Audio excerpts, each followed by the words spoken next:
Buonasera, ben arrivati al Festival Costituzione che continua. Gli incontri normalmente vengono presentati dagli studenti dell'Isis Manzini di San Daniele. Questo non viene presentato da loro, lo presento io perché devo spiegare la dinamica di questo incontro. Questo incontro è nato alcuni mesi fa con la rappresentante in Italia Katerina Ziuk della Bielorussia, e ci aveva fornito così l'indicazione di queste due brave giornaliste, Marina Zolotova e Kassiarina Barisevic. Entrambe lavorano per una testata indipendente, Tutbay. La Barisevic era in prigione, ma doveva uscire 2 mesi fa. La Zolotova era invece che caporedattrice di Tutbay. Purtroppo cos'è successo? È successo che è rimasta ancora dentro fino a qualche giorno fa Katsiarina Barisevic, hanno chiuso Tutbay e qualche giorno fa hanno messo in prigione Marina Zolotova. Katsiarina Barisevic è in una grave situazione di prostrazione, come potete immaginare, e non è nelle condizioni di sostenere naturalmente un discorso sereno, pacato, tranquillo, vero, come direbbe Prévert. Quindi necessariamente abbiamo cercato altre persone che rappresentassero questo terribile momento che sta vivendo la Bielorussia. Bielorussia che sentiremo alcune testimonianze. Non corrispondono perfettamente a quelle che diceva il nostro Presidente del Consiglio dei Ministri nel 2009, Silvio Berlusconi, che diceva che Lukashenko è amato dal suo popolo, e questo lo si vede anche dai risultati delle elezioni. Stasera sentiremo altre voci e ognuno liberamente potrà farsi la propria idea. Stasera avremo ospiti Ekaterina Ziuk, poi ci sarà il vicepresidente dei giornalisti della Bielorussia, Boris Aretsky, e ci sarà un'altra giornalista, Veronika Grishkova. Sarà coordinato il tutto dalla nostra giornalista italiana che porrà le domande, Fabiana Martini. Grazie e buon lavoro.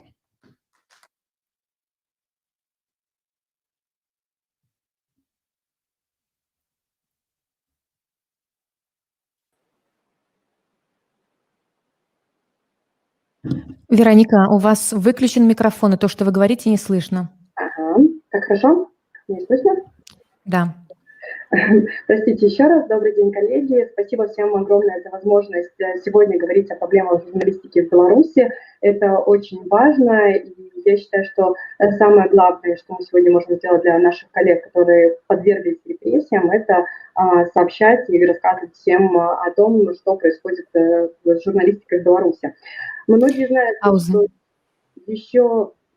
Veronica, pause. Gentili colleghi, vi ringrazio di cuore per aver messo a disposizione questa possibilità di poter parlare, raccontare della situazione che sta avvenendo in Bielorussia, soprattutto nel campo giornalistico, e quindi per noi è un onore essere qui con voi. Ecco, grazie Veronica, grazie alla nostra traduttrice. Ecco, do il benvenuto a tutte e a tutti. Ecco, come articolo 21 del Friuli Venezia Giulia siamo particolarmente contenti anche se la situazione è molto, come dire, grave e complicata, come anticipava il Presidente Mocchi, di poter diciamo partecipare a questo incontro, a questo panel. Credo che la situazione in Bielorussia, che insomma sappiamo essere grave certamente non da ieri, ma dove la situazione è precipitata soprattutto dopo le elezioni del 9 agosto del 2020 e le proteste che sono diciamo seguite alle elezioni, in realtà è una situazione che va avanti appunto dal 1994, perché è in quell'anno che Lukashenko ha, diciamo, ha preso il potere in quella che è teoricamente una repubblica presidenziale, ma di fatto è insomma diventata una dittatura. E anche diciamo, il dirottamento del volo Ryanair avvenuto nei giorni scorsi, l'arresto di Roman Protasevich, eccetera, hanno fatto, come dire, hanno aggravato ulteriormente e soprattutto evidenziato anche all'opinione pubblica questa situazione. Quindi ecco, lascio la parola intanto alla tрадuttrice. Спасибо большое за ваше участие, уважаемые наши коллеги из Беларуси. В качестве артикула 21, который представляют Фриули, Венецию, Джулию, мы очень сочувствуем той сложной ситуации, в которой вы оказались, и благодарим вас за участие в данном мероприятии. Конечно же, сложная ситуация в Беларуси сложилась достаточно давно, но особо она была подчеркнута событиями, которые произошли 9 августа 2020 года, когда возникли массовые и масштабные протесты.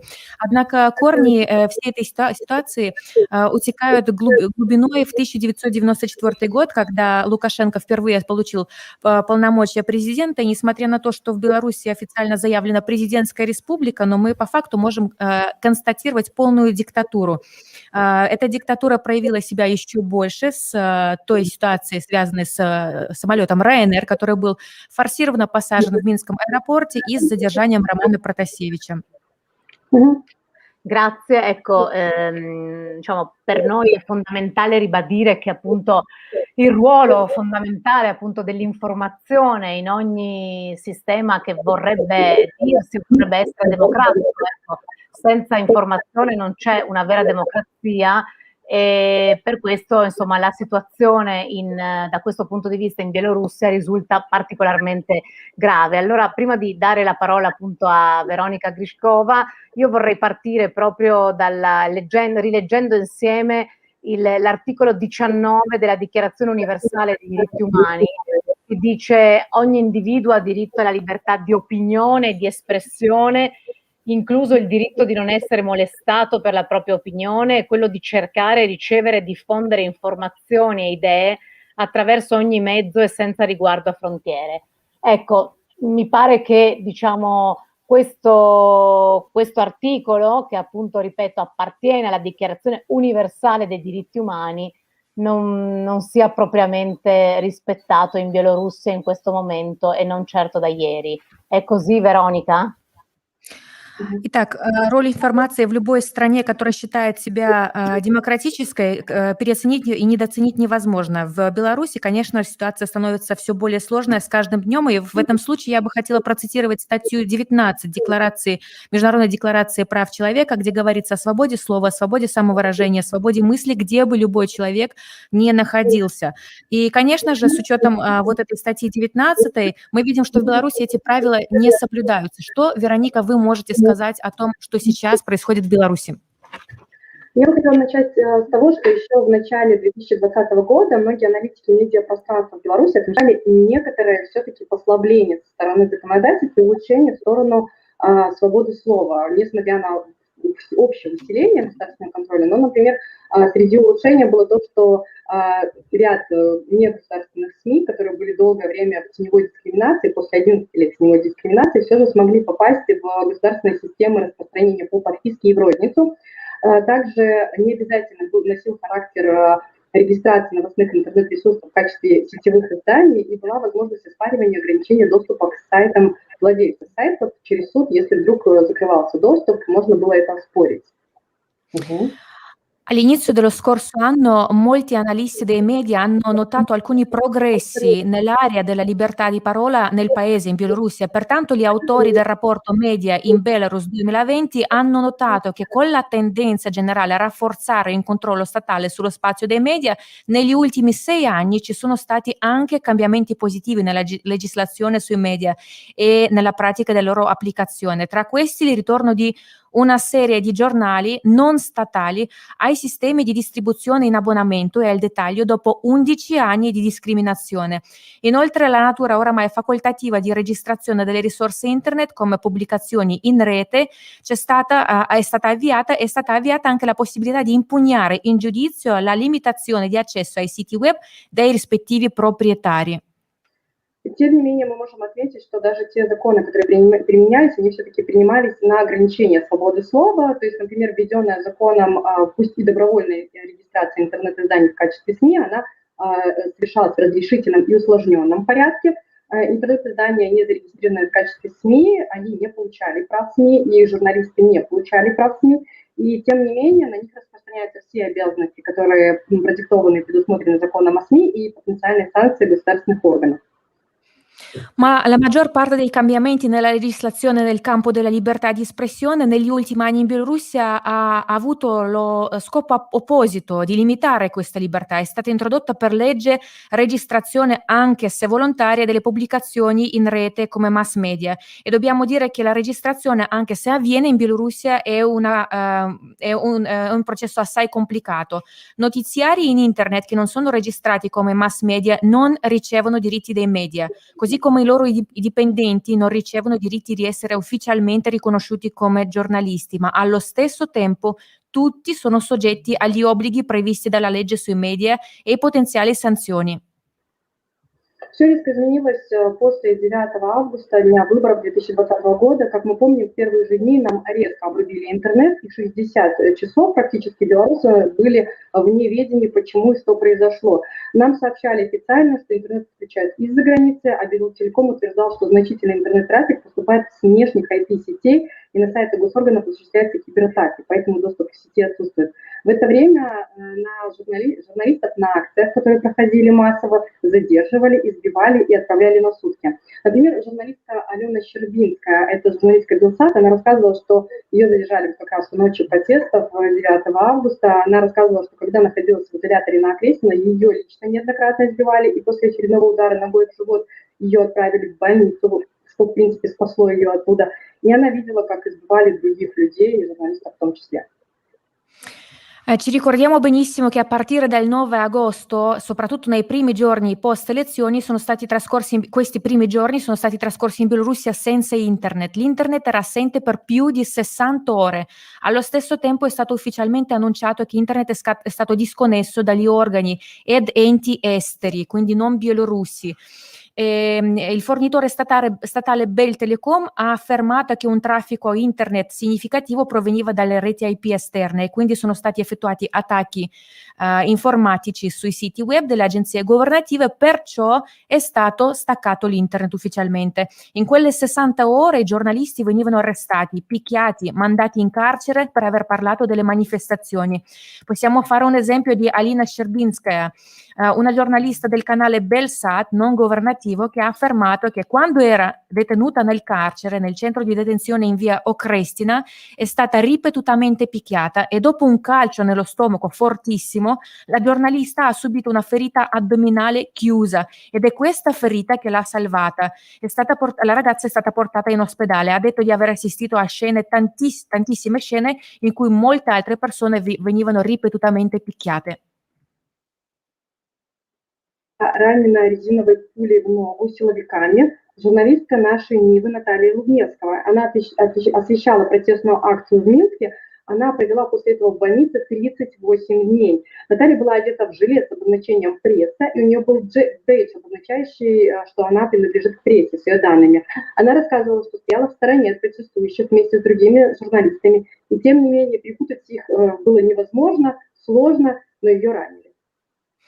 Un altro caso ancora, il 10 agosto 2020 Natalia Lubnevskaya, giornalista del giornale Nasha Niva, è stata ferita alla gamba con un proiettile di gomma. Ha seguito una manifestazione a Minsk in diretta. La ragazza ha dovuto trascorrere 38 giorni in ospedale. Natalia indossava un giubbotto con la scritta Press e aveva un badge con dati professionali, e dunque assieme a altri giornalisti dei media si era messa a disparte per poter appunto mandare in onda tutto quello che stava accadendo. Come ha detto in seguito a un'intervista, era difficile confonderli con i manifestanti regolari, quindi sono stati sparati appositamente. Корреспондент российского издания «Знаком» Никита Тележенко был задержан белорусскими силовиками 10 августа в центре Минска во время тоже очередной протестной акции на Немиге.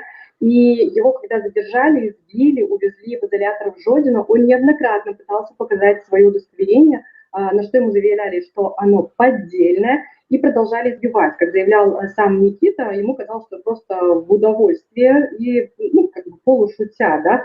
В камере, где должны были содержаться 2 человека, содержалось 20-30 одновременно, и освободить журналиста удалось только при помощи посольства Российской Федерации в Беларуси, после чего его в сопровождении силовиков просто вывезли в Смоленск. Un altro caso ancora di un giornalista russo, il corrispondente dell'edizione russa Znak.com, Nikita Telizhenko, è stato arrestato dalle forze di sicurezza bielorusse il 10 agosto 2020. Proprio nel centro della città. In questo momento è iniziata una manifestazione veramente enorme contro la falsificazione delle elezioni. Telizhenko è stato picchiato e portato in centro di detenzione temporanea nella città di Žodino, dove il giornalista è stato tenuto per quasi un giorno. Quando ha cercato di mostrare la sua matricola da giornalista, i funzionari della sicurezza bielorussi hanno detto che era fasulla. Come ha detto Telizhenko al canale Tempo Corrente, è stato picchiato dai poliziotti, spesso, ininterrottamente, molto spesso per divertimento, ed è stato tenuto in una cella da 2 persone assieme ad altri 20-30 detenuti. Il giornalista è stato rilasciato solo con l'assistenza dell'ambasciata russa in Bielorussia. In seguito Nikita, accompagnato dal personale del consolato russo, è stato portato alla frontiera fra la Russia e Bielorussia. Одновременно с этим журналисты поняли, что нету смысла... Одновременно с этим они поняли, что на уличных протестах нету смысла надевать бейджи и протестные жилетки, потому что именно на них и охотились целенаправленно. И со временем, 15 августа, начались митинги журналистов государственных СМИ, в том числе у здания телерадиокомпании собрались около 1000 человек с плакатами «Хватит врать», «Скажите людям правду» и «Покажите окрестно». Это изолятор, где содержались задержанные. Появились сообщения о том, что и сотрудники государственных СМИ уходят на забастовку. Nel corso del tempo i giornalisti che riprendevano le manifestazioni di strada hanno smesso di indicarsi appositamente coi giubbotti press e segni di identificazione, perché si capiva che loro fossero una caccia, a loro veniva data una caccia mirata. Allo stesso tempo, il 15 agosto sono iniziate le manifestazioni dei giornalisti dei media statali. Vicino all'edificio della Bell Teleradio Company si sono radunate circa 1 migliaia di persone con striscioni: basta mentire, dite alla gente la verità, mostrate il carcere di Okrestina, la prigione di isolamento dove sono detenuti principalmente tutti i partecipanti delle manifestazioni. Ci sono state segnalazioni che i dipendenti dei canali statali stavano preparando uno sciopero massiccio. В тот же день на Белтелерадиокомпанию приехала пресс-секретарь Лукашенко Наталья Эйсмонт и спикер Верхней Палаты Наталья Качанова, и когда они услышали о своем увольнении, сообщили сразу несколько топовых белорусских ведущих, в Уфе проведена была закрытая встреча, результатов ее было неизвестно. Тем не менее, им якобы обещали, что с 17 августа начнут показывать правду. Правда, так и не началось, и поэтому уже в начале следующей недели журналисты стали массово увольняться, ведущие центральных каналов. С телеканала ОНТ, например, ушел глава президентского пула журналистов Дмитрий Семченко. Впоследствии его отправили на сутки за якобы участие в митингах, хотя он пояснял, что шел на митинг исключительно для того, чтобы увидеть все своими глазами, дабы объективно освещать информацию. Не все журналисты ушли самостоятельно, многих участников митингов УБТ и ОНТ впоследствии уволили за позицию и взгляды, а некоторых просто не пропустили на рабочее место на следующий день после выхода на протест. Lo stesso giorno la Bell Teleradio Company ha ospitato un incontro a porte chiuse di giornalisti con il segretario personale di stampa di Lukashenko, Natalia Eismont, e il presidente della Camera Superiore del Parlamento, Natalia Kochanova. Diversi importanti presentatori bielorussi che lavoravano per la televisione di Stato hanno annunciato subito il loro licenziamento. Eismont e Kochanova hanno capito che si stava dissolvendo tutta la rete dei canali statali e hanno promesso ai giornalisti bielorussi che dopo il 17 agosto le notizie sarebbero diventate quelle vere, veritiere. Il capo del pool presidenziale di giornalisti, Dmitry Semchenko, ha lasciato il canale televisivo ONT, un altro canale statale. Successivamente è stato recluso in prigione per un paio di giorni per presunta partecipazione alle manifestazioni, anche se lui stesso ha spiegato che è andato per le strade per vedere con i propri occhi cosa stava accadendo. Ma non tutti i giornalisti si sono licenziati di propria volontà. Però tutti i partecipanti alle manifestazioni e scioperi hanno dovuto lasciare i loro posti di lavoro. Ad alcuni semplicemente non è stato più permesso di lavorare il giorno successivo, il giorno dopo la protesta. Некоторые журналисты за участие в протестных акциях подверглись преследованию. Так, ведущие БТ Дмитрий Кохно и Денис Дудинский, их уволили за посты в Инстаграме, были задержаны вне акции, доставлены на ВВС на Крестина, где их с участием были записаны ролики с призывами не ходить на улицы на протесты. И эти ролики, снятые в ВВС под давлением, впоследствии были показаны по центральным каналам. Место многих уволенных сотрудников заняли присланный десант специалистов из Москвы. Некоторые бывшие сотрудники Белки радиокомпании создали возможность создания альтернативного канала, который бы полностью осуществлял свою деятельность за счет поддержки подписчиков. Но независимых телевизионных каналов в стране как не было, так и не появилось. Dobbiamo dire che alcuni giornalisti sono stati perseguitati per aver partecipato alle proteste, come è stato già detto. I presentatori di BT, Dmitry Kохно e Denis Dudinsky, sono stati licenziati per i loro post su Instagram, sono stati arrestati per strada, portati nel centro di detenzione temporanea in via Okrestina, dove sono stati picchiati e costretti a registrare un video di pentimento. In questo video questi due invitavano la gente a non scendere in piazza e questo video, girato all'interno di centro di detenzione, è stato successivamente trasmesso sui canali statali. Il posto di molti dipendenti bielorussi licenziati, o quelli che si sono licenziati di propria volontà, è stato preso da uno sbarco di specialisti moscoviti. Alcuni ex dipendenti di Belle Teleradio Company hanno discusso la possibilità di creare un canale televisivo alternativo, libero, che esisterebbe pienamente grazie al supporto degli abbonati. Va notato che tuttora in Bielorussia non ci sono canali televisivi indipendenti. Одной из участниц обсуждения создания альтернативного канала была Ксения Луцкина. Девушка 15 лет проработала в Белке радиокомпании и снимала документальные фильмы, в том числе исторические. Ей была близка очень тема Великой Отечественной войны, и ей она посвятила цикл 1418 дней «История Победы». Она готовила репортажи о Чернобыльской катастрофе, в том числе и жизни людей после них.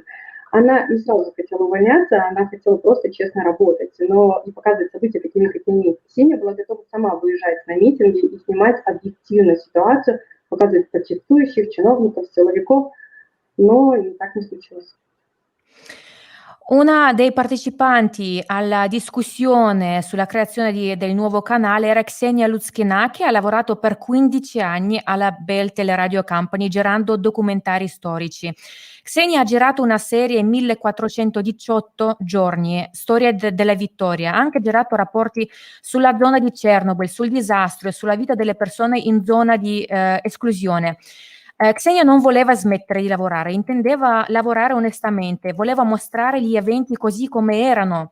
Ksenia era pronta a riprendere le proteste con la troupe cinematografica, ma non in modo unilaterale, però considerando le opinioni di tutti, manifestanti, funzionari della sicurezza, però purtroppo non le è stato permesso. Как я говорила, им обещали, что 17 августа в эфире покажется правда, но этого не случилось. И после этого Луцкина стала обсуждать с друзьями создание альтернативного канала. Их поддержал проект Академия пресс-клуба. И журналистка также присоединилась к основному составу Координационного совета, отвечала за связи с прессой. Нужно отметить, что в Беларуси нет государственных каналов, и практически все сотрудники, которые увольнялись в тот момент государственных каналов, они уходили бы никуда и не могли устроиться ни тогда, и большинство из них не может устроиться и сегодня. Successivamente Lutskina ha voluto creare un canale di notizie obiettivo e alternativo. L'Accademia del Club della Stampa l'ha aiutato nel progetto. Ksenia è diventata membro del consiglio di coordinamento ed è stata responsabile dei rapporti con la stampa. A proposito, va notato che poiché non ci sono canali televisivi non statali in Bielorussia, quasi tutti i dipendenti che si sono licenziati o sono stati licenziati hanno perso del tutto il lavoro, non hanno il potere di sostenersi e e non possono lavorare in Bielorussia attualmente. В итоге Ксению задержали 22 декабря недалеко от Сума. Прошел у нее обыск, забрали все документы, изъяли технику. Это все происходило на глазах у сына пятиклассника. Журналистку обвинили в отклонении от оплаты налогов в особо крупном размере. Стоит отметить, что экономические статьи самые популярные, которые обвиняют неугодным власти журналистов. Xenia è stata arrestata il 22 dicembre vicino al negozio centrale, è andata a fare shopping. Lo stesso giorno la sua casa è stata perquisita, hanno sequestrato le attrezzature, tutti i documenti, tutto è successo di fronte al suo figlio di quinta elementare. Xenia è una giornalista che è stata accusata di evasione fiscale di entità estrema. C'è un articolo speciale 243 del Codice Penale, parte 2, che è estremamente popolare in Bielorussia odierna. E dobbiamo dire che da lì anche la pressione sulla stampa è aumentata. Возросло давление на печатные СМИ. Так, в частности, 18 августа не вышел в свет номер «Комсомольской правды», потому что сослались на поломку печатной машины в Доме печати. Номер за эту дату должен был вырос со статьей о воскресном марше, это самый крупный марш, у Стеллы на первой полосе. Проблемы продолжились 20 августа, когда газета написала о том, что Гродно власти поддержали народ. И дальше комсомолки не напечатали, вообще, в принципе, не выходили. 26 августа газету печатают в России. Продается она только через отдельные магазины, и после этого ее тираж упал на порядок со 150 тысяч до 38 тысяч экземпляров. Il 18 agosto 2020 il giornale Komsomolskaya Pravda non è stato pubblicato. La Camera della Stampa ha fatto riferimento ad un guasto, presunto guasto alla macchina da stampa. Il giornale doveva uscire con un articolo in prima pagina sulla manifestazione domenicale accanto alla Stella, memoriale centrale di Minsk. I problemi sono continuati anche giovedì 20 agosto, quando il giornale doveva pubblicare che le autorità di Grodno sono andate a incontrare i manifestanti. Questa volta però si è rotto un impianto nella casa della stampa. Quindi Komsomolskaya Pravda non è stata pubblicata né il 20 né il 21 agosto.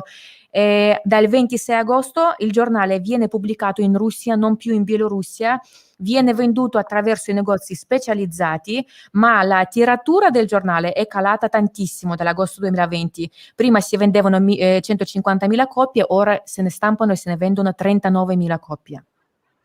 Я чуть сокращу. Тут начну с всего. В 2020 году под разными предлогами было отказано в печати 4 газетам. Это «Свободные новости плюс», «Белгазета», газета «Слонимская» и «Народная воля». На «Народную волю» и «Свободные новости плюс» подала в суд Белпочта.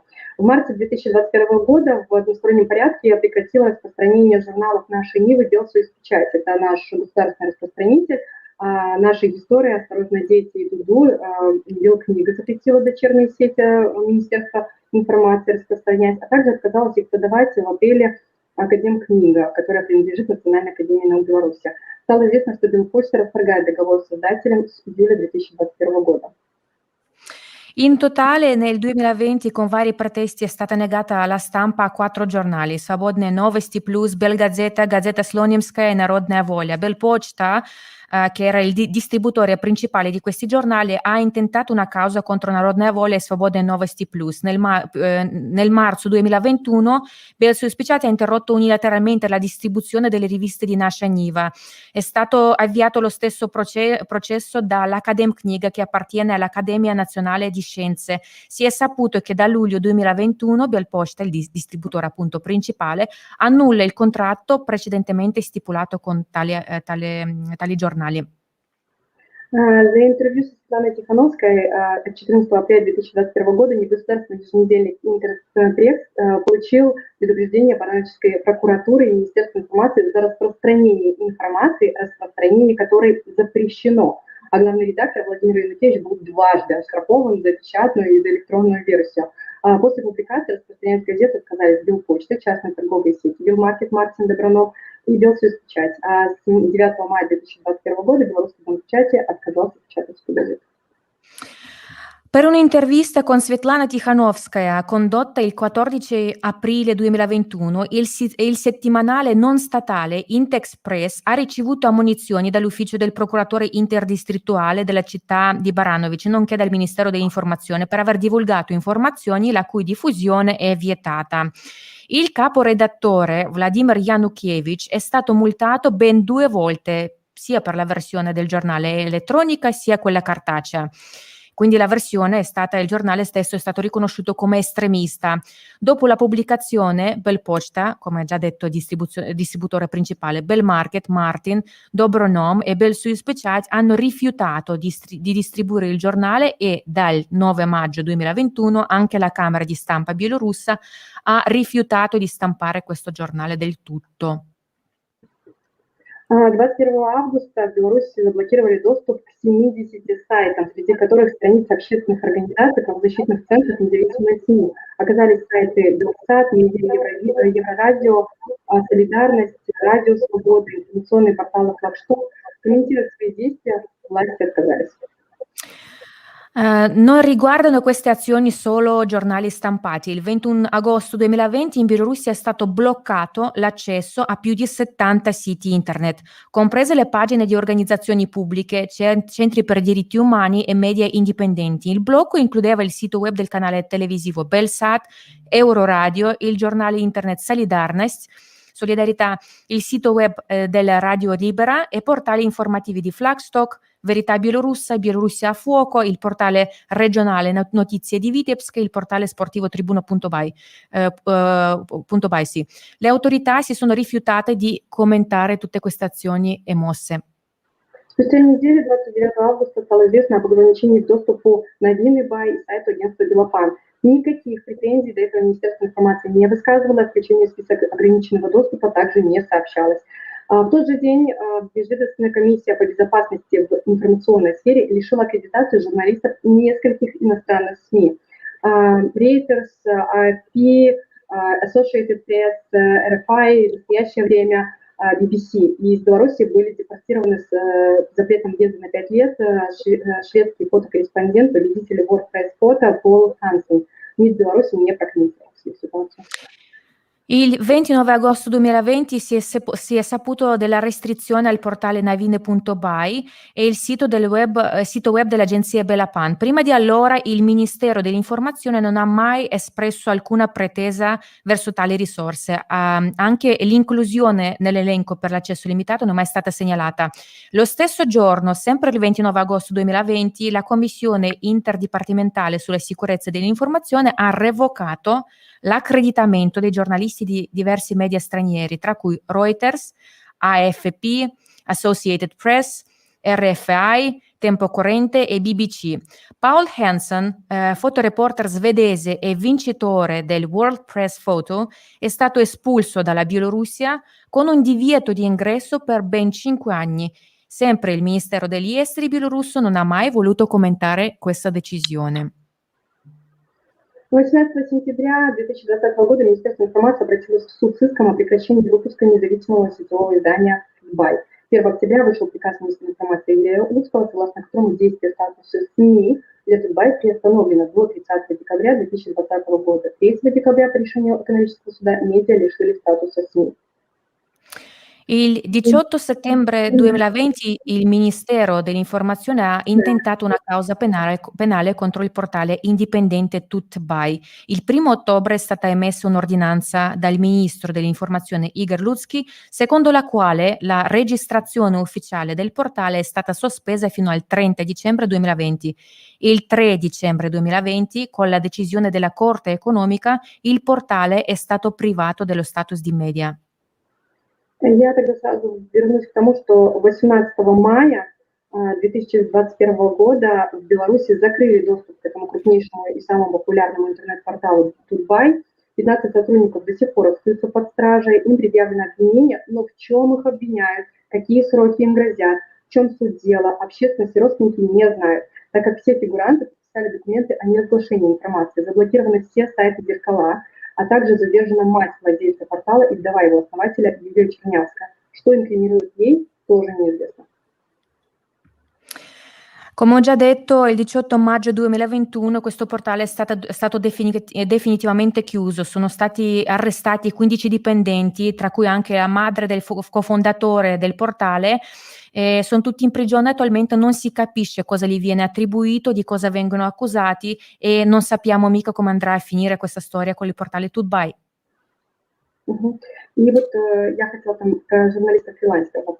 Особого внимания заслуживают журналисты-фрилансеры в Беларуси. В Беларуси запрещена работа без аккредитации, которую получить зачастую непросто, особенно журналистам, сотрудничающим с иностранными медиа, в первую очередь телеканалом «Белсат». Я уже о нем рассказывала. По данным Белорусской ассоциации журналистов, с 2014 по 2019 годы в этой связи было отмечено 279 случаев штрафов в отношении журналистов за незаконное распространение продукции. Они часто подвергаются репрессиям.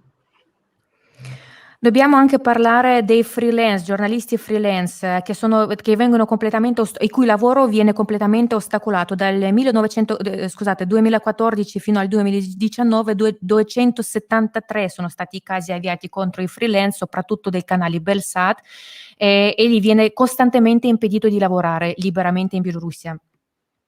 И настораживает тот факт, что в профессиональной среде нарастает конфронтация между государственными и негосударственными журналистами. На телеканале СТВ появилась рубрика «Орден Иуды» Григория Озаренко, где он нелестно, жестко, хлестко высказывается о своих коллегах, которые ушли с госканалов, или тех, кто работает на негосударственной СМИ. Например, сотрудников Тутбай он называет тутбайки, а другие порталы обвиняют в том, что они заразили змагаров протестного движения.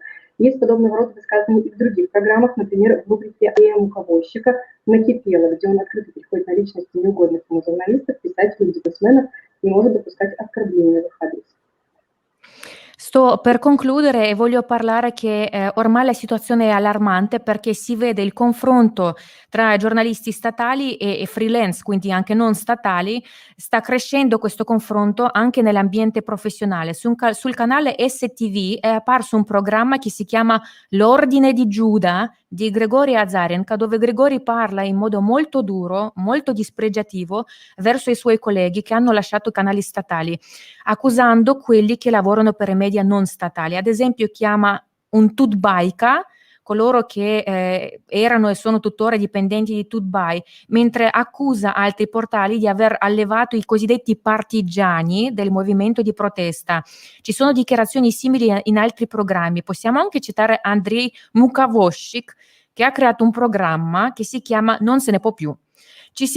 Lui si rivolge apertamente alle personalità di giornalisti, li menziona, giornalisti, scrittori, uomini d'affari che non gli piacciono e mandando in onda queste sue modalità dispregiative parla di quello che pensa effettivamente di queste persone. И последнее, что хочу сказать, что в интернете даже появился сайт, посвященный уволенным специалистам после выборов под названием «Иуда», где опубликованы личные и непроверенные данные этих людей. Среди разделов есть и журналисты. Tra l'altro su internet è apparso un sito dedicato ai dipendenti licenziati dopo le elezioni con i loro dati privati. Il sito si chiama Giuda e vi vengono pubblicati dati personali e non personali di queste persone, di persone che sono in disaccordo col regime in Bielorussia. C'è una sezione specifica dedicata ai giornalisti. Спасибо за внимание. Я специально подобрала вот узкие факты для того, чтобы максимально показать, насколько сейчас сложно журналистам осуществлять профессиональную деятельность в стране. И вот мне кажется, эти факты очень четко показывают тенденцию ухудшения ситуации со свободой слова в стране. Vi ringrazio per l'attenzione, io sono stata molto specifica, ho menzionato situazioni e fatti per sottolineare quanto è grave la situazione in Bielorussia. La tendenza è quella che sarà sempre più difficile lavorare in Bielorussia e il giornalismo è sempre più complicato, il giornalismo vero. Grazie Veronica. Spasibo Veronica. Ti chiediamo di restare con noi se puoi ancora un po'. Tra l'altro, ecco, ti ringraziamo anche per questo quadro veramente molto preciso, molto analitico, che ci dimostra come appunto l'articolo 19 che abbiamo letto all'inizio è veramente quasi ridicolo, appare di fronte a questo quadro che ci hai tratteggiato. E abbiamo visto che Veronica ha iniziato parlando di episodi relativi appunto ai giorni successivi alle elezioni in agosto, ma che in realtà c'è stata poi un'escalation, soprattutto nelle ultime settimane, che ha portato veramente a un aumento cioè non sono stati fatti isolati relativi alle proteste seguite alle elezioni, ma c'è stato proprio un aumentare costante nel corso degli anni, anche nel corso degli ultimi mesi, di questa vera e propria repressione nei confronti della stampa e dell'informazione.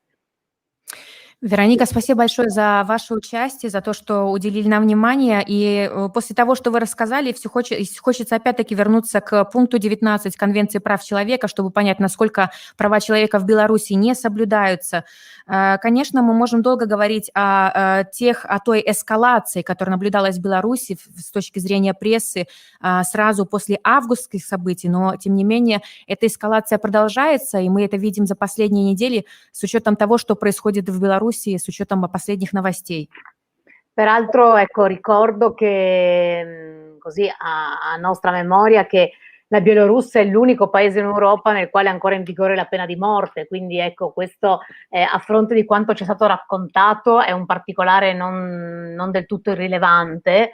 E anche a proposito di questa abitudine di mettere, diciamo, alla gogna pubblica i giornalisti e di riferire i loro dati, ecco, abbiamo una testimonianza, anche se purtroppo Ekaterina in questo momento non è collegata per problemi di connessione, speriamo riesca a ricollegarsi quanto prima, e lo stesso anche per quanto riguarda Boris. Ekaterina Ziziuk, che è anche cittadina italiana, è presidente dell'associazione Bielorussi in Italia, è tra l'altro presidente anche del presidio di Articolo 21 Trentino Alto Adige. Nelle scorse settimane, appunto, attraverso i canali Telegram filogovernativi ha diffuso proprio, ha ricevuto tutta una serie di calunnie su di lei, ma non soltanto, appunto, come diceva Veronica, hanno pubblicato i dati personali dei suoi genitori, di suo fratello, chiedendo appunto che cosa pensano del suo attivismo, e anche i suoi stessi dati, pur essendo appunto lei, ripeto, cittadina italiana, con il suo, appunto, i dati personali, l'indirizzo, il numero di telefono, eccetera. Ecco, allora, a fronte di ciò, e poi ovviamente lascio lo spazio alla traduttrice, volevo chiedere a Veronica che come in questo contesto come si vive, qual è, come dire, in che clima si vive una persona anche non impegnata nel campo dell'informazione, una persona che non ha scelto appunto di fare il giornalista o la giornalista in questo contesto, in questo clima. Итак, очень сложно поверить, и действительно кажется невероятным тот факт, что личные данные журналистов являются открытыми, доступными для всех. Нам об этом хотела и, наверное, могла бы рассказать чуть больше Екатерина Зюзюк, которая не может сейчас подключиться по техническим проблемам, и Борис тоже не может подключиться. Тем не менее, хотелось бы сказать, что Екатерина Зюзюк является председателем ответвления артикула 21 в своем регионе, а также президентом Ассоциации белорусов в Италии. Совсем недавно ее данные также были озвучены, опубликованы в интернете недоброжелателями. О ней было рассказано очень много вранья, много абсолютно нечестной информации. Были предоставлены контактные данные не только ее, несмотря на то, что она гражданка Италии, но и ее родителей, а также брата. И теперь, пока мы ждем подключения Екатерины и, возможно, даже Бориса, Вероника, я хотела бы вам задать следующий вопрос. Как живется сейчас в Беларуси? Как живется в Беларуси даже тем людям, которые не имеют отношения к журналистике? В каком климате происходит вот эта жизнь, какое-то выживание? Нужно отметить, что сегодня в Беларуси мы все ощущаем тотальное давление со всех сторон. Почему? Потому что, чтобы вы понимали, у нас задерживали людей за фотографию с пастилой бело-красно-белой, за штаны с лампасами бело-красно-белыми и даже за снежинки на окне красного цвета. Cerco un attimo di spiegare come ci si vive in Bielorussia attualmente. Dovete capire che sopravviviamo sotto una pressione, dittatura totale. Da noi una causa penale contro di te può essere avviata se mangi un marshmallow bianco, rosso, bianco. Se ti vesti, che ne so, di una maglietta bianca e pantaloni rossi, sei subito imprigionato per alcuni giorni. E quindi la gente ha paura. То есть для того, чтобы быть задержанным, абсолютно не обязательно быть журналистом или каким-то образом причастным. Многие люди, кого задержали, говорили о том, что они просто шли в магазин и оказывались в итоге задержанными в ВВС на Крестино или в Жодино. Они сообщали об этом на суде, но суд не рассматривает никакой информации, полностью доверяет свидетелям в балаклавах. У нас свидетели выступают в основном представители силовых органов, и они выступают в балаклавах, в масках, зачастую используя вымышленные и выдуманные имена. И если их показания не стыкуются с, например, камерами или свидетельскими показаниями других людей, суд переносит через какое-то время, и говорят: я ошибся, я видел другой на самом деле, и выносится все равно обвинительный приговор, несмотря ни на что. Rispondo che per essere arrestato in Bielorussia non devi per forza essere giornalista, puoi tranquillamente andare a fare la spesa, non piace alle forze dell'ordine e vieni arrestato.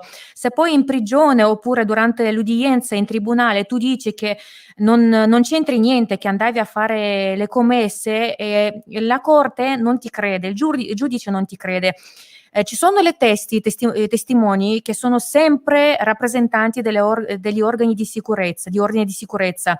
Spesso, quasi sempre si vestono col viso coperto, hanno un passamontagna che copre il viso, non sono riconoscibili, e se per caso poi ci sono i video delle camere di sorveglianza che fanno vedere che non corrisponde la versione dei poliziotti a ciò che dici te, viene riavviata l'udienza, però comunque non c'è la possibilità di tornare a casa tranquillamente. Еще один такой красноречивый факт, что практически все заведения, которые поддержали в свое время забастовку 26 числа, она была объявлена Светланой Тихановской, все эти заведения в дальнейшем столкнулись с тем, что к ним приходили представители МЧС и санстанций, и на время по различным причинам эти заведения закрывались, и многие из них не смогли открыться до сих пор. Voglio dire che Svetlana Tikhanovskaya il 26 agosto ha dichiarato lo sciopero nazionale, ha invitato tutti quanti a partecipare allo sciopero nazionale, e quei negozi, bar, ristoranti, tutti quelli che hanno deciso di seguire la sua proposta sono stati perquisiti. Sono stati inviati ispettori statali verso questi bar, ristoranti e negozi, che hanno trovato naturalmente le cose che non funzionavano bene, e molti di questi bar e negozi, quasi tutti, hanno dovuto chiudere. Например, чтобы понимать, насколько сильно преследование, женщины в белом, наши знаменитые, которые выходили к Комаровскому рынку, они начинали когда-то 13-го мирный протест, с них началось символичное движение людей с цветами, людей в белом. Они сейчас попробовали повторить выход к Комаровскому рынку недели-две назад, и они вышли, все прошло спокойно, мирно, не было никаких, скажем так, серьезных ситуаций, происходящих там. И тем не менее, после того, как они зашли в кафе выпить кофе, это отследили по камерам силовики и затребовали даже чеки за кофе, чтобы проследить местонахождение этих женщин и вычислить этих женщин. E vi faccio un altro esempio. Come ben sapete, la manifestazione pacifica spesso comincia dalle donne. Le nostre donne uscivano ancora l'estate scorsa, vestite di bianco, con dei fiori, si mettevano accanto al mercato coperto principale e salutavano le persone che passavano accanto. Dopodiché questo movimento è diventato molto più massiccio. Dopo l'inverno, durante l'inverno il movimento un attimo si è sospeso, e un paio di giorni fa queste donne sono sempre uscite, si sono messe di fronte al mercato vestite di bianco con dei fiori rossi. Non è successo niente, stranamente. Sono tornate in un bar a prendere un caffè e il proprietario del bar che ha servito caffè a queste ragazze è stato multato. То есть на сегодняшний момент в Беларуси ощущается тотальный контроль за каждой личностью, кто занимается, чем занимается, где занимается. И вот это давление, оно ощущается. То есть у меня есть знакомые, которые участвуют в протестном движении, и после этого к ним пришли домой службы опеки и попечительства. Это органы, которые следят за детьми. И эти люди проходили проверку служб опеки, насколько они хорошие родители для своих детей, и не стоит ли изъять детей из этой семьи. Dunque possiamo dire che in Bielorussia si sente un controllo totale, una repressione totale, si sa tutto quello che fai, con chi fai, dove vai, cosa fai. con chi parli, di cosa parli. Vi faccio un altro esempio. Alcuni di miei amici che hanno partecipato alle manifestazioni sono tornate a casa tranquillamente, dopodiché gli sono venuti gli ispettori dell'infanzia. Essendo questi miei amici genitori di bambini piccoli, sono venuti questi ispettori di infanzia da loro per vedere come si conducono come genitori, perché se queste persone scoprono che ci sono delle cose che non funzionano, i bambini in automatico diventano orfani, il diritto di parentela viene deprivato. Что же касается журналистов, то сегодня, буквально пару дней назад, был принят закон, новые поправки в закон о СМИ, и в этих поправках предусматривается также то, что мы не имеем права, журналисты, освещать онлайн не зарегистрированные, не санкционированные массовые мероприятия, а такими являются любые протестные акции в Беларуси, потому что ни одной из них не санкционировали, начиная с мая прошлого года. Вот, и нельзя вести ни онлайн-стримы, не принимать участие, ты имеешь право освещать не в целях пропаганды. Что имеется в виду, мы не знаем, поэтому журналистам априори запрещено принимать какое-либо участие или освещать информации, происходящей с митингов, которые ты можешь видеть, но говорить о них не имеешь права. Ultima cosa che dico è che i giornalisti, un paio di giorni fa è uscito un decreto legge dal presidente, firmato da Lukashenko, dal cosiddetto presidente bielorusso, che dice che i giornalisti non possono più partecipare e non possono avviare streaming a ciò che accade in Bielorussia in piazza.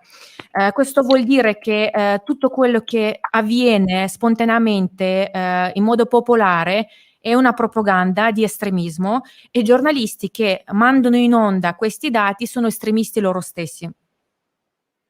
Sì, Вероника пытается подключиться к нам Катя. Если у нас получится, мы ее запустим, возможно, но я вижу, что ее уже нету. Давай последнее я скажу, вот, чтобы понимать, что такое несанкционированные митинги, да, у нас Вероника, подожди секундочку. Вероника, давай секундочку, пока Катя, может быть, она зайдет, оставимся на связи. Fabiana, lascio parola a Caterina, Veronica è con noi, quindi rimane a disposizione.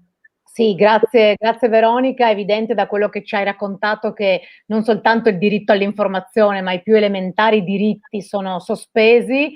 Appunto ti avrei voluto chiedere, magari lo vediamo dopo, qual è, ma in parte l'hai accennato, il ruolo delle donne in questa resistenza e anche di che cosa si nutre questa resistenza, perché di resistenza si tratta, ma abbiamo con noi di nuovo Ekaterina che appunto si è riconnessa, quindi le chiederei Ekaterina se apri il microfono. Abbiamo già raccontato un po' la tua esperienza, anche quello che ti è capitato nelle ultime settimane e quindi insomma ti darei la parola per raccontare appunto anche come vivi la diaspora e che cosa, come sono state queste ultime settimane in cui hai subito appunto questo vero e proprio attacco, questa diffusione di calunnie sul tuo conto. Buonasera a tutti, grazie per l'invito, grazie per questa bellissima iniziativa di oggi. Mi scuso per i problemi tecnici, io sto tornando da Milano, non era previsto, io dovevo stare a casa, ma oggi abbiamo fatto una manifestazione per sensibilizzare l'opinione pubblica su quanto sta succedendo in Bielorussia e siccome io avevo la cassa dell'associazione a casa mia, la cassa, l'impianto sonoro, ho dovuto per forza di cose andare a Milano, perciò mi scuso per questo inconveniente. Racconto un po' della Supolka, la nostra associazione Bielorussia in Italia e anche del fatto che mi è accaduto recentemente, che Maria ha già nominato prima. La nostra associazione Bielorussia in Italia è nata a fine giugno del 2020, proprio per sostenere il movimento popolare per la democrazia in Bielorussia. Le diaspore si sono mobilitate in una maniera spontanea in estate dell'anno scorso proprio in previsione delle violazioni durante le elezioni presidenziali che avevamo previsto dal momento in cui avevano arrestato prima Sergei Tikhanovsky, il marito di Svetlana Tikhanovskaya, che non era neanche stato ammesso a correre per le elezioni, e poi quando hanno arrestato il candidato più forte, il più popolare dei tre candidati posto del presidente, Viktor Babarika, è diventato chiaro a molte persone che le elezioni non sarebbero state né libere né trasparenti, ma in più che il popolo questa volta qua non se la sarebbe bevuta e avrebbe protestato, e soprattutto le proteste sarebbero state represse in maniera violenta. Infatti abbiamo visto verificarsi tutte queste ipotesi. Da quando ci siamo trovati, devo dire che molti bielorussi vivevano all'estero senza essere in contatto con i propri connazionali, come anche in Italia. Abbiamo creato il nostro gruppo Facebook Spolka Belarusa в Italia a fine giugno, proprio per cominciare a organizzare i sit-in per sensibilizzare l'opinione pubblica. Da allora e fino al giorno delle elezioni 9 agosto abbiamo organizzato le manifestazioni a cadenza settimanale. Pensavamo che il nostro attivismo sarebbe finito dopo le elezioni, ma in realtà il nostro vero lavoro è cominciato proprio in seguito alle brutali violenze delle forze dell'ordine e delle proteste popolari che non si erano mai viste prima. Il nostro compito principale come Associazione Bielorussi in Italia è quello di informare la società italiana in lingua italiana su quanto sta accadendo in Bielorussia e sensibilizzare l'opinione pubblica. Noi lo facciamo mediante innanzitutto le nostre reti social dell'Associazione Bielorussi in Italia, dove quotidianamente postiamo le notizie della Bielorussia tradotte in lingua italiana. In più lavoriamo con i politici, con i giornalisti, tutto al fine di informare le persone delle brutalità del regime dittatoriale. Infatti, se io dovessi riassumere la situazione in Bielorussia in questo momento in una frase, sarebbe azzeramento totale di legge, escalation di violenze. Questa è la quotidianità bielorussa. Praticamente voi avete già sentito la testimonianza di Veronica, e quindi quello che vi sto dicendo tira soltanto le somme delle cose che vi ha raccontato.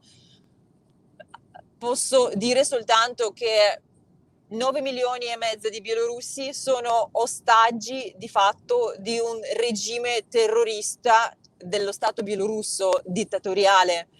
Il culmine di questo atteggiamento di prepotenza e di impunità l'abbiamo visto tutti domenica scorsa, quando un aereo civile, un volo internazionale, è stato dirottato banalmente con l'aiuto di un caccia militare, perché a bordo c'era un oppositore con il quale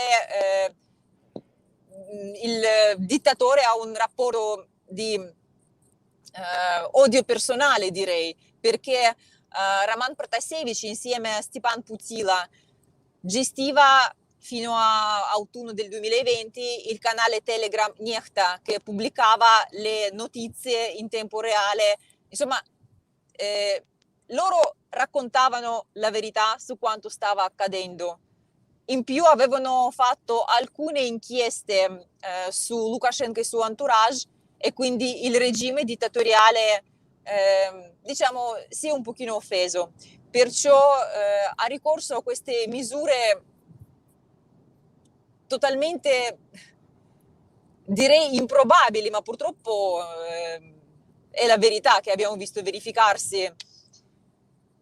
Come bielorussi, la diaspora bielorussa, noi chiediamo al mondo di aiutarci, di non lasciarci soli. Le sanzioni servono, le sanzioni però che porterebbero a un risultato concreto, e è l'unico modo di cambiare lo stato di cose in Bielorussia senza spargere il sangue. Infatti la diaspora bielorussa, ancora l'anno scorso in estate, quando si parlava delle sanzioni, eravamo tutti contrari, perché dicevamo le sanzioni si ripercuoteranno sulle persone, sulla gente che sta lì. Noi stiamo bene qui in Italia o negli altri paesi, loro invece devono vivere là. Però tutti noi abbiamo cambiato l'opinione. Io personalmente l'ho cambiata quando i miei amici che vivono in Bielorussia hanno cominciato a dire a me che le sanzioni le vogliono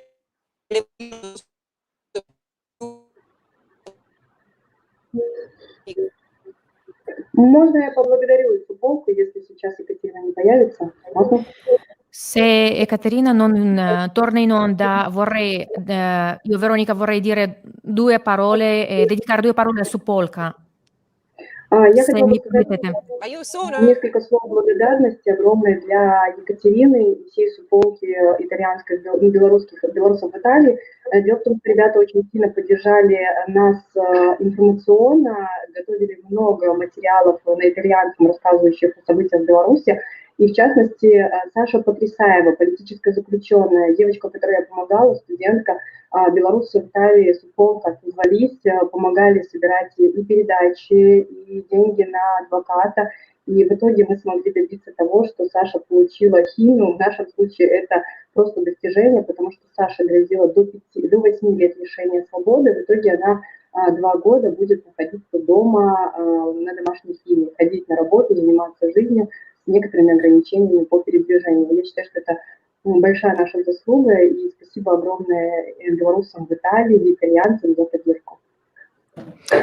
Dunque io vorrei personalmente ringraziare l'Associazione Bielorussi in Italia, Supolka, perché da quando è stata fondata, prima ancora delle elezioni in Bielorussia, ha sempre aiutato e sensibilizzato italiani, e vorrei specialmente ringraziare Supolka per il caso di Alexandra Potriasaeva, una ragazza giovane, una studentessa che è stata considerata prigioniera politico, orfana, non avendo parenti né genitori, è rimasta incarcerata da sola. Quindi Associazione Bielorussi d'Italia ha assistito la ragazza dal punto di vista economico, e grazie a soldi raccolti le sono stati inviati diversi avvocati. La ragazza ora è uscita, altrimenti poteva rimanere in prigione per 8 anni, fino a 8 anni. Attualmente è in reclusione a casa, vigilata, le sono stati assegnati 2 anni di reclusione, ciononostante comunque può lavorare con alcune restrizioni, può vivere come un essere normale. Grazie Veronica, questa è una risposta mi pare molto concreta anche alla domanda qual è il vostro rapporto con la diaspora e anche a che cosa serve, no? Mobilitarsi in altri paesi per come dire, sostenere la causa di chi poi di fatto si trova appunto a vivere in questa situazione di vero e proprio regime. Noi siamo arrivati al termine della nostra conversazione, adesso ovviamente lascerò la parola per la traduzione e poi lascio la parola per le conclusioni a Barbara Floreani, ringraziando tutte e tutti per essere stati con noi, ma soprattutto ringraziando Veronica. Ci spiace aver perso purtroppo Boris, che non è riuscito a restare collegato, per la sua testimonianza и soprattutto per la sua resistenza. Grazie, Veronica.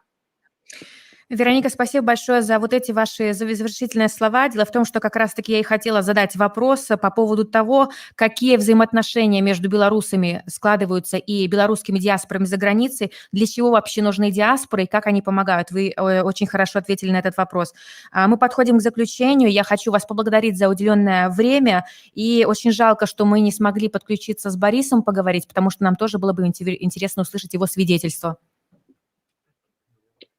Ringraziamo anche noi gli ospiti che avremmo sicuramente continuato ad ascoltare volentieri, è stata una testimonianza davvero preziosa, e li salutiamo e diamo l'appuntamento per la serata del Festival Costituzione e quindi per questa sera alle 21 con Marco Travaglio che parlerà dei giornali e l'informazione. Grazie.